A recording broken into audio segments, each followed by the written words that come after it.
Okay, welcome everyone. Okay, I think we're ready to get started here. So let's jump in. Thanks everybody for joining today about our webinar, which will be on double materiality in the era of CSRD reporting. My name is Seth Foreman. I'm the CEO of Social Suite. And again, we really appreciate everyone joining today. Before we get started, a little bit about Social Suite for those not familiar with us. Social Suite's a global sustainability and impact company. We specialize in materiality software and services. And all the way back since 2015, we've focused on helping organizations of all sizes with simple, secure, and cost-effective impact solutions. Now, during our presentation today, I want to go over a few housekeeping items. One is that our presentation will be just about 30 minutes, and then we'll run into a Q&A session. If you have any questions whatsoever, please feel free to enter it into the chat, and we'll take care of it during the Q&A.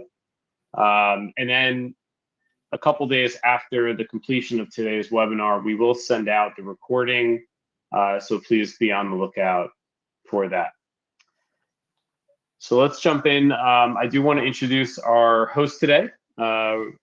Please let me introduce Dr. Tim Siegenbeek van Heukelom. He's Social Suite's Chief Impact Officer and someone who is an absolute expert as it relates to materiality and CSRD. And so we can't find a better person to go through the topic, to go through today's topic than Tim. So Tim, I'm going to pass the baton over to you. Excellent. Thanks, Seth, for the introduction, and welcome everyone. Looking forward to run through today to double materiality in the era of CSRD reporting. And clarification, of course, CSRD is the Corporate Sustainability Reporting Directive that the European Union has put into place. So it mandates 50,000 or so companies to really start doing a lot of work on sustainability reporting. Now, part of that is there's a requirement around double materiality, and we're going to look at that today. And what we're going to do today is kind of look at four areas there. I'm going to briefly set the scene to talk a little bit about sustainability and how, the sustainability area is driving responsible business. That's really kind of a background and context setter to look at, where does and how does materiality fit into that and link to that sustainability area. Then we'll look at CSRD. And like I said, is CSRD moving materiality into a new era in terms of a revolution, or is it more an evolution? We're going to look at that and what it really means. What are those components of CSRD? And finally, we'll summarize that actually for you in an overview, best practice, and really some key takeaway lessons of how you can improve your materiality assessment in the direction of what those CSRD requirements are. So we'll try to focus most of our time on materiality and CSRD, but there's a little bit of an introduction there to really give you a good view of why it's important. So without further ado on that, how does sustainability drive responsible business? So the question often is like, why are we doing sustainability in the first place?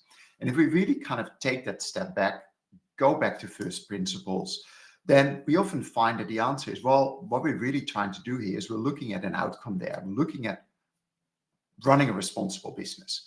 And what does that really mean? Well, if you really go back, then you could say that responsible business is really about meeting the needs of the present without compromising the ability of future generations to meet their own needs, which is the definition of sustainable development from the Brundtland Report in 1989. So that's been around for a long time. If you can also look at it and say, well, really it is about the triple bottom line. It is about doing business that benefits people, planet, and profit. So three key areas there. And if that is what we want to ultimately achieve, then if we look at what do we need to do then, what do we need to do to drive responsible business, then sustainability is often a key outcome there. It's a key focus area. It really is about what is some operational excellence there, some practices, due diligence that can help us get to better, responsible, and more sustainable business. It's about the doing, it's about the actions, it's about implementing programs, initiatives, looking at how can we do in our current business different areas in our business, how can we improve them, do them better, more affordable, greener, cleaner, etc. Once we're doing that, we're driving our business towards that more responsible business there by doing sustainability. The question often then comes in, but how do we know we're actually making progress? Well, can we show our sustainability performance? And that is when you're looking at the measurement side of things and the reporting side of sustainability. And that is often where you look at ESG metrics, environmental, social governance. Well, we've heard a lot about ESG, all kind of things there. But if you really boil it down, what ESG really is, it's a set of standardized and comparable metrics to disclose the performance on sustainability matters that are material to the business. And that final bit is very important there. Because if you think about those three areas, environment, social, governance, there's a whole lot of things that are, potentially relevant in those areas there. But you really need to work out what is really important. What information are the things that we should focus our attention on and should report to our stakeholders, to our investors? So materiality has a place there. It's really important to work out where your focus is from that actions space, but also what you're reporting on. So this is a little bit of that background. If we then think about that with our sustainability efforts, and we think about, again, how do we improve our business to get to that triple bottom line, do better there, we have to know, like I said, where should we focus our sustainability efforts? What should we be doing? And once we know that, we also know what ESG metrics we should measure and report on. So in a way, what I'm really saying is materiality should be the starting point of the sustainability journey. Once you work out which sustainability matters, and what I mean with that is, those topics you've heard about floating around, GHG emissions, modern slavery, tax transparency. We can go on. Many different standards have various numbers of topics, but there are hundreds and hundreds of topics out there. And it's really important to work out in that materiality assessment what really is material to your business. Because once you know that, that influences three things. It influences your strategy, your sustainability strategy, from a governance and oversight perspective, from objectives, goals, and targets, from compliance, and how sustainability feeds in at large in your corporate strategy. Because sustainability is not this fringe function. It's really a core part of everything you do. If you do everything from a sustainability lens, you are improving that operational excellence. And that is that second box there. It is about practice. It is about thinking, do we need additional policies and procedures or improve them? What programs do we have that are actually driving impact? What sustainability initiatives are we implementing to, improve our energy management? It's all about, like I said, operational excellence, doing things better, smarter, more sustainable. And ultimately then, once we're doing that, it is about what are the disclosures, the data points we're reporting on, how we're measuring that, how we're collecting that data, and in what type of reports do we put that and get it to our key users of that information, which could be, generalized stakeholders, consumers, often investors really care about that. Now, if you think about this, high-level sustainability journey with 3 tracks in there, and materiality really informing that, it's quite interesting that we still see companies often kind of get into the back door, so to say. They're forced to report for some reason. It could be voluntary, that the investors are looking for particular information. It could be mandatory, that you now have to, from a compliance perspective, start to report. But that's often the first kind of, gateway into sustainability. I need to report on something. And once you start reporting, you're starting to wonder, well, we're reporting this data now, a few reporting periods in a row. I'm sure we can do better. What do we need to do better? You move into the practice box. And once you move in there, you start to wondering about what programs do we need and where do we need to improve and how we're going to do that. You often come into what objectives, goals, and targets, and can we get, management and the board, with us and support that? And how does all this feed into our overall strategy? So, and then you get to that question for all 3 areas. What is our focus? Materiality. So we see that reporting is that gateway to a lot of this there, and it's really important to have a clear focus. So a little bit more than about materiality as an introduction into how is CSRD really changing that, the way we do materiality. We've seen where it's located in that journey. It's really a cornerstone to start with, to build the foundation, to know what you're doing. But it's important to understand materiality as well in a sustainability context. So materiality really is the importance of an item of information to a decision maker. Now, in sustainability, we often see that we're talking about two different perspectives around materiality. There's the more classic financial materiality. You might know that from accounting and financial work you're doing. But in the sustainability space, we're looking at sustainability related risks and opportunities. What are some of those matters, and what are the risks and opportunities that can potentially affect the financial position, performance, and prospects of the company? So they call that a little bit of that outside in. What are some outside sustainability issues that pose a risk or an opportunity to the business's bottom line? On the flip side, there's the impact materiality perspective. So looking at some of those particular sustainability matters, what is the impact the organization, the business has on its external environment in terms of the environment and people, from a both positive and negative point of view. We take those two together, you get to the concept of double materiality. And traditionally, we might see a company focus on one or the other, really depending on what the requirements are and what they're trying to achieve.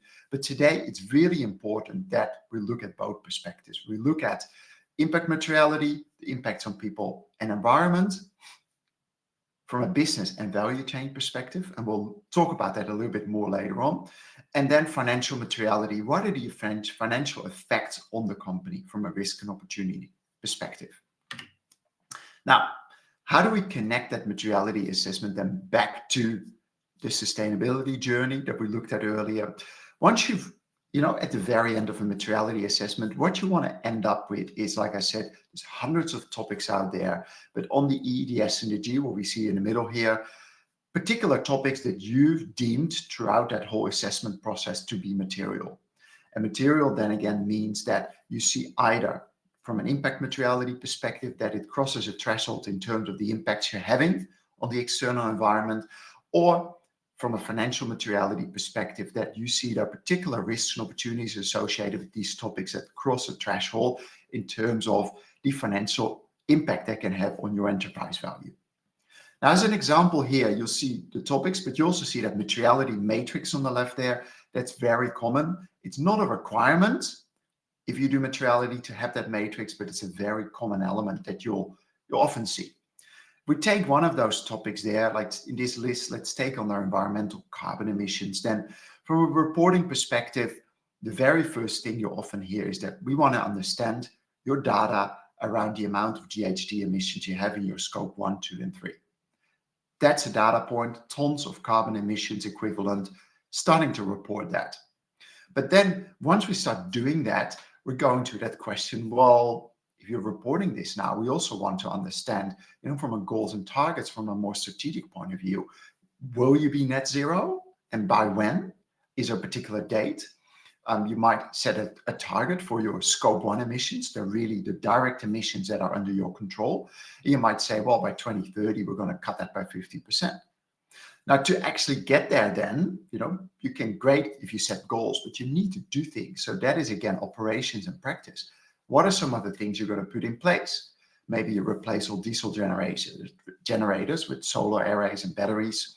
So you see across those 3 tracks there, you have a clear focus: carbon emissions, reporting, strategy, goals, objectives, operations, and practice. Now, that's why materiality is really so important for that sustainability journey. But the question then is, how do you get to this then in the end?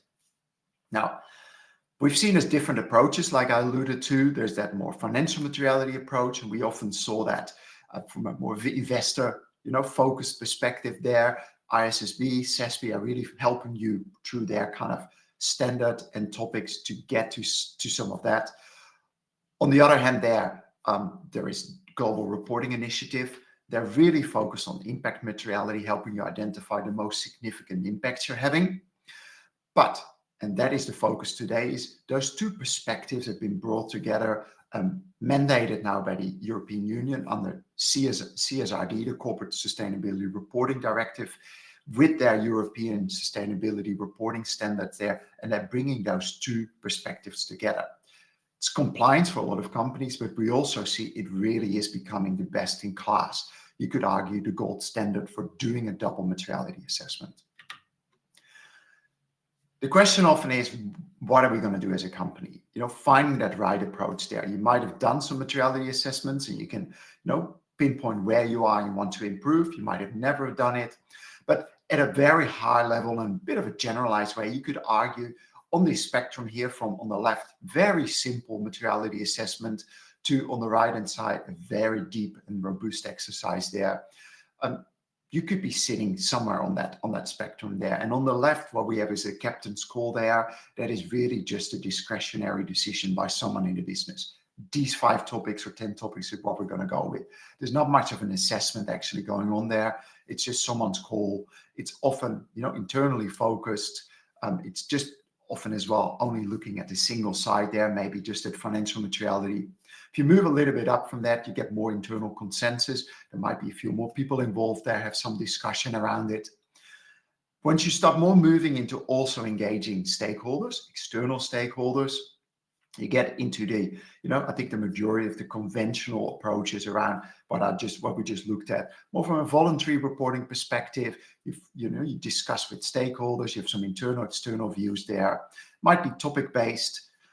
And if we move to the right-hand side there, we're going to move really closer to that ESRS compliant or CSRD compliant materiality where, yes, we look at topics, but we look at impacts, risks, and opportunities, I's and R's and O's.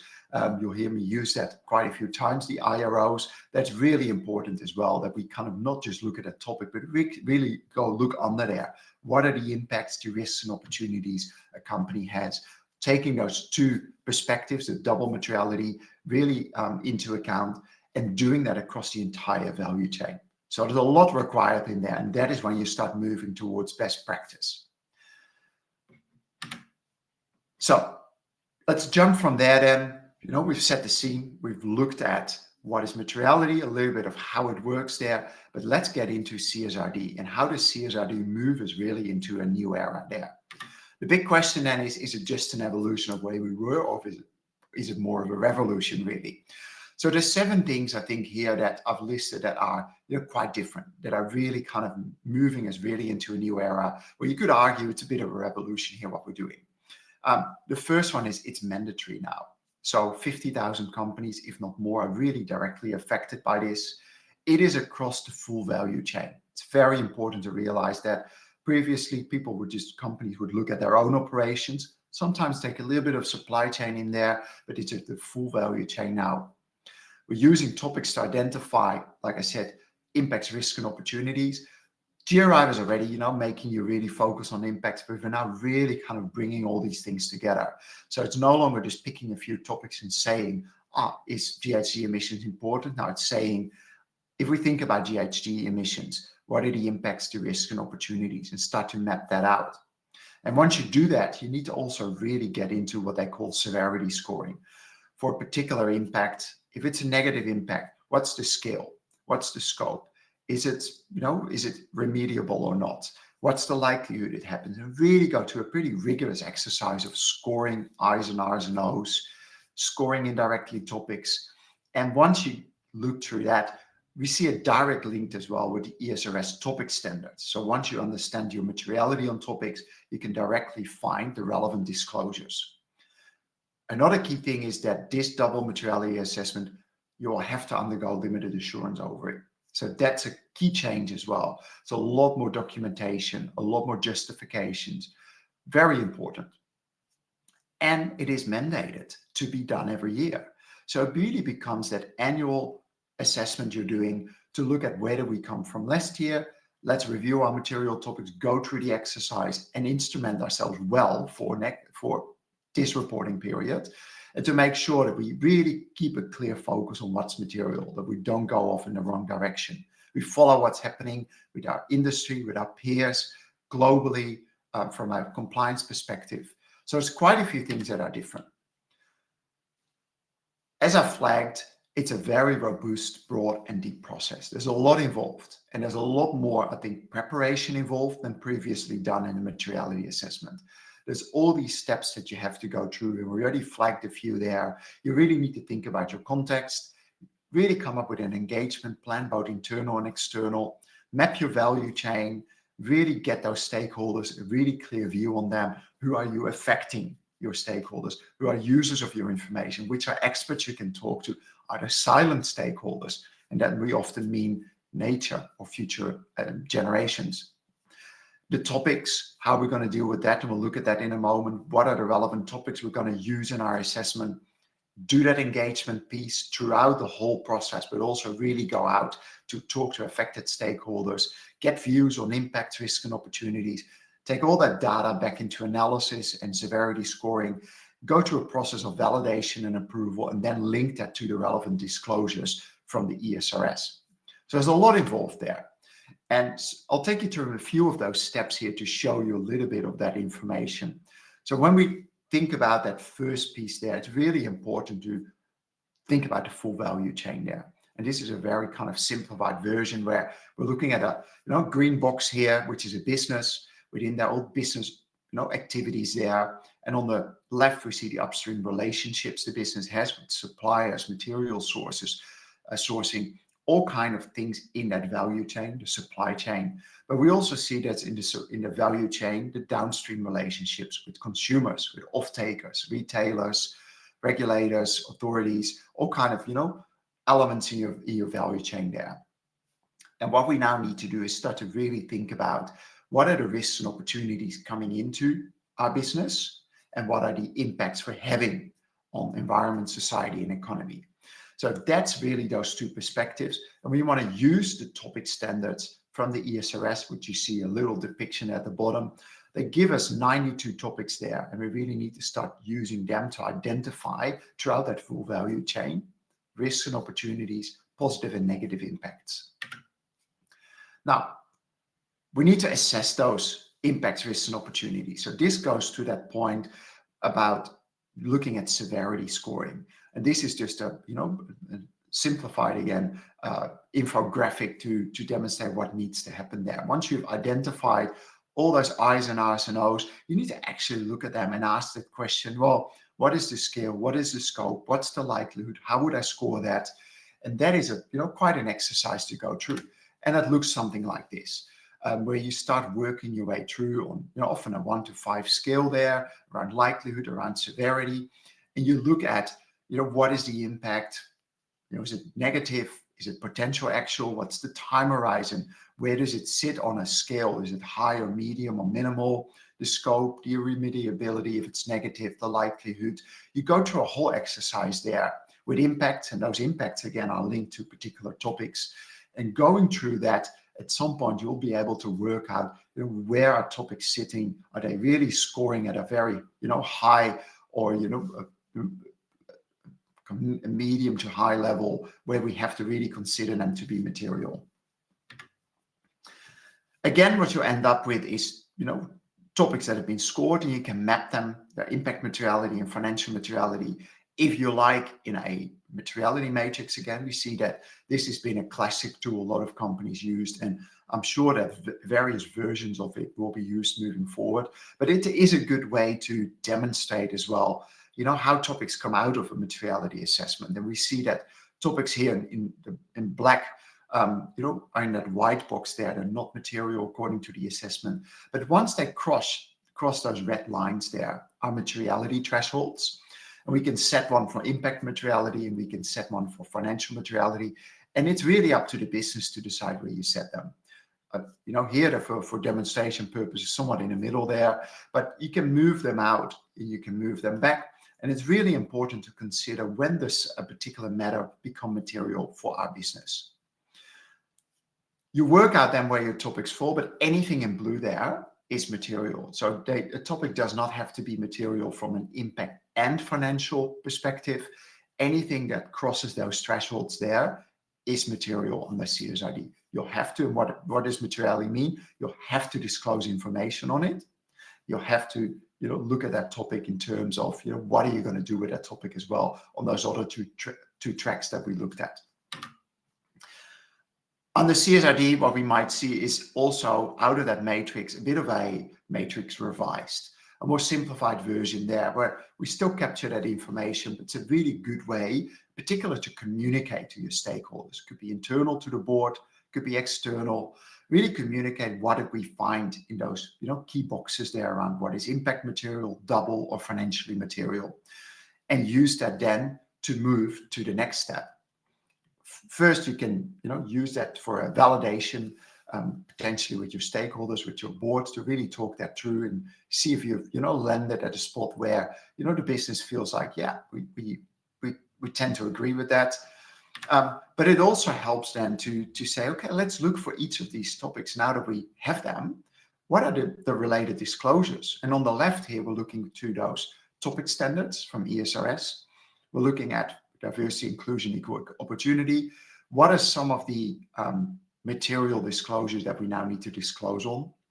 But you can also look at if topics are not covered under ESRS and they're entity specific and they sit outside of ESRS, at other standards to find those related disclosures. Could be in SASB, GRI, or other particular industry standards there where you might get entity-specific disclosures from. So that's the next step then in terms of your disclosures. And what it might look like, there's not a lot of companies that have done CSRD reporting and gone through that double materiality assessment, really trying to follow the steps that we've just gone through here.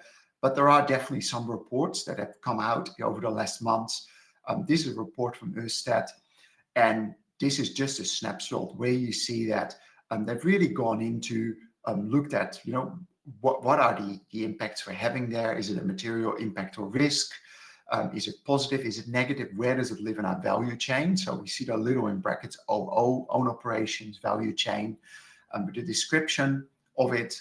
So this is a starting point there where we see that companies are going to provide a lot more information around materiality, around where does this topic link to in terms of our impact, risks, and opportunities. What are we going to do about it? So this is a really good first kind of insight into what are the expectations.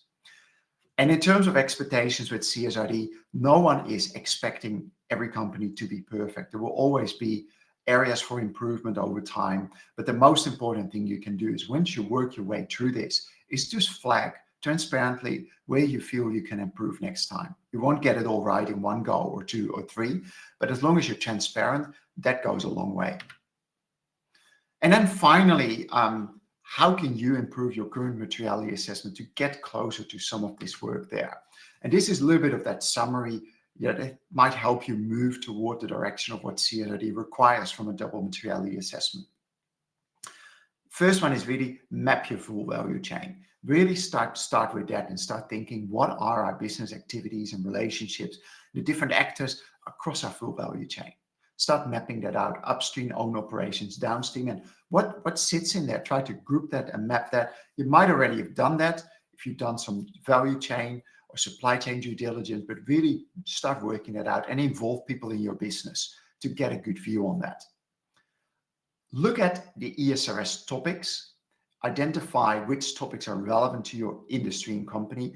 And for CSRD, they assume that you actually look at all their topics, 92 topics at different levels of topic, subtopic, and subtopic.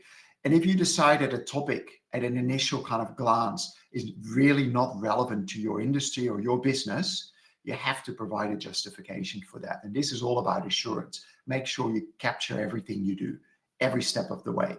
Also look at those entity-specific topics. Are there things that ESRS does not cover? Taxation, cybersecurity. They're not key topics on the ESRS, but they might be relevant to your business.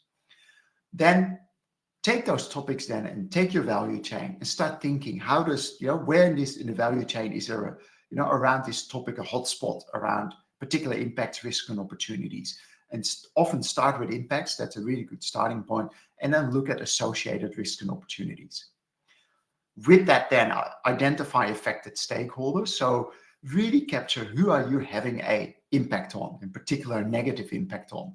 Really start capturing that. Come up with a plan to, look at stakeholder engagement and of course execute that as well, but really start thinking about, we're not going to do one single survey to everyone and that's the end of it.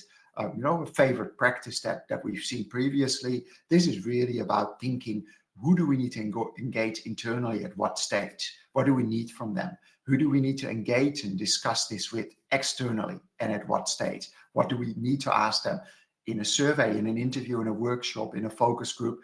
The variety of ways of engaging with your stakeholders.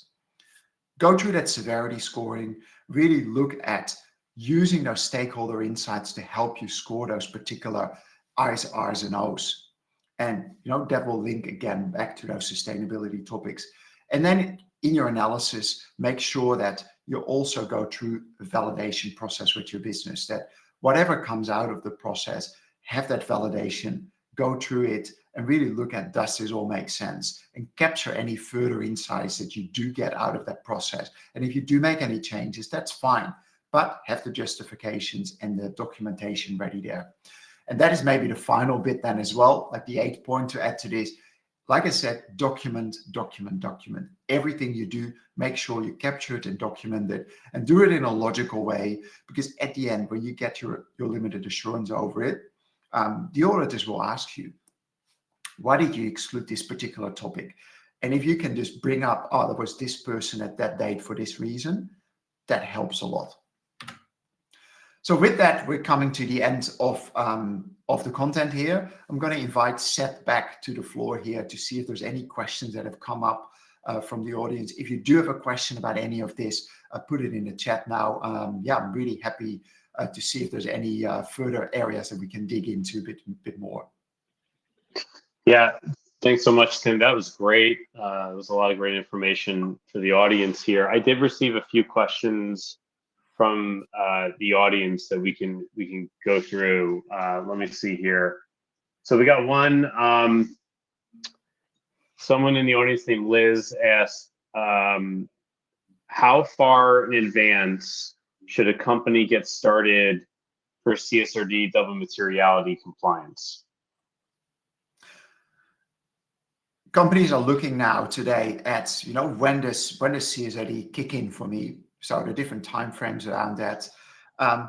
But as everyone has seen, there's a lot involved here. So I would just say yesterday is better than today, but just get started with it. There's a lot that needs to be done. And if you get onto that process now, and we looked at there's 10 steps, or it depends how you slice it, but there's a lot involved there. And it's particularly in that preparation phase, there's a lot you can get going with, which means that you might do that stakeholder engagement a little bit later. But I would say, even if you have to start your CSRD reporting in 2028, that sounds a long time away. It is not that far away. There's a lot that needs to happen. And we see a lot of companies that looking at that type of time frame saying, we're going to do the first one now because it's not mandated yet. And we can get experience. We can get a hang of it. We can see where we can improve and what we need to do better. And we don't have the expertise in-house. So we'll need a bit of training, capability, and capacity building around this. So the simple answer is just get started with it, because there's a lot that needs to be done. Great. Thanks, Tim. And then another question we got on timing. A member of the audience named David asked, on average, how much time should a company expect a CSRD double materiality process to take? Again, it really depends on your business and what's involved, your experience in doing this. But I would say at a minimum, I think there's a fair few things to go through. You'll be looking at 2 to 3 months there to go through that process. But there definitely are companies that either taking it a bit slower to really kind of work their way through it, 6-month process. And it depends how large your company is. If you have a very large global footprint there, you need to organize and get a lot of people together. It can take some more time to really get the information out there. Especially a first go there sometimes takes more time, but you could also argue, we've seen companies that say, if we don't have to be, perfectly aligned, we just want to give it a first go there, you can quite easily, within a month or two, just go through the whole process, just get a hang of it, see how it works, get some preliminary outcomes there. All right, we got a couple questions in the chat. So this is from Alyssa. So the first question, how do you assess physical climate risk become more material over the next 10 years while transition climate risk also stays material? So in the context of us not hitting the 1.5 degrees Paris goal and climate change risk becoming more severe and frequent. I love that question, and that's spot on, because what it really goes to the point, what CSRD is doing is you have to do this double materiality assessment every year. And what we see traditional companies do is do a materiality assessment, and use that every year for 2, 3, 4 years, sometimes even 5 years. So what you get then is you're working off old risks that you identified 4 or 5 years ago, and you're not taking into account, exactly like this question asked there, a very quickly moving and evolving climate landscape or sustainability landscape. So what it means is that you are doing this double materiality assessment on an annual basis, but also in that assessment, you're actually looking at, from a risk and opportunity perspective, but also impact at time horizons. And it was a very brief moment we had that flash through in the presentation there, but it's really important to assess on a short, medium, and long term how those risks are. And so the same thing with likelihood, how likely is it to happen in the short term, in the medium, and the long term? And you can start working out, where that sits. And over time, you might see that physical climate risk is moving, becoming a lot more severe there. You might initially have that as a medium to long-term risk. And you see over time, every year you're doing that assessment, that it's moving from long into medium into short-term.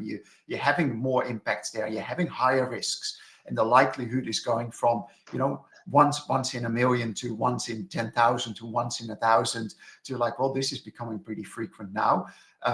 And so you'll see that reflected in every year doing this exercise. So yeah, that's, I think, the key takeaway here is you are looking at time frames. You have to do this every year, so you really see trends there. Thanks, Tim. And then the second subsequent question from Alyssa, do you think the recent European elections will have an influence in terms of signaling as to how serious the CSRD and double materiality will be taken by companies in Europe? But this is my interpretation and a bit of what I hear in the news there. But from my understanding, is what we see in Europe now is that yes, there's been some movement there. There's some wins on the right wing of things that will move things around a little bit. But where we came from with the Green Deal, the majorities there that put that into place are not being shuffled in such a way that people expect to be a real kind of reversal of the Green Deal. It will be a continuation there. The factions within the European Parliament are not going to be kind of really reduced in a material sense that will really see, I think, a lot of impact on CSRD, double materiality, CS3D there. I think it will be a continuation of the Green Deal there. We'll see more legislation that's already in play come through there. Time will tell, of course, and there's still, it's very early days after the elections on Sunday. So we'll have to, wait for a little bit more information. But my first interpretations are that it's not going to have a heavy influence on CSRD and on sustainability and the Green Deal. All right, so we have another direct question from Kate, who asks, how should a company think about the qualitative data, such as interviews, and how that influences materiality decisions? Really good question. And this is where companies really, struggle. And it makes sense that how do you take qualitative data and make that quantitative? Because ideally you want to, stick the numbers in the spreadsheet or, in our platform, and you get a nice, a nice automated quantitative outcome. This is material and this is not. A lot of this remains subjective, but on the subjective side there, you take that qualitative data. So you do first an internal round. It's not just one person. It's not that Lone Ranger Chief Sustainability Officer that does all the work. This is really a team exercise. So in that preparation phase, it might be led by the ESG or sustainability team, but you have to talk to a lot of people internally where you get, qualitative insights from them. You might get some quantitative insights as well, or material.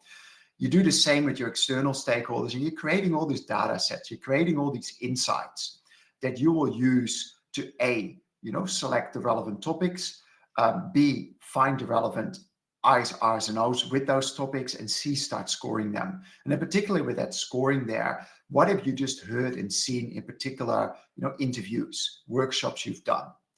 Now, it can be quite useful as well to try to, make qualitative data quantitative as well by using particular scoring on interviews or on workshops. So that's something you can definitely look at. But in the end, that severity scoring is really informed by all those data sets and views that you collect in that engagement process. You might get other data in as well.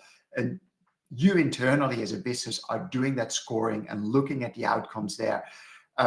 So there always remains some subjectivity to this. But the key thing is that you need to have those justifications there, that at the end of the process, when that auditor comes along and says, so how come that this topic actually is material? I wouldn't have expected that. You can go back and say, yes, it's been subjective, but here's the data from my stakeholders. This is what the board said. This is the risk workshop. This comes out of our ERM.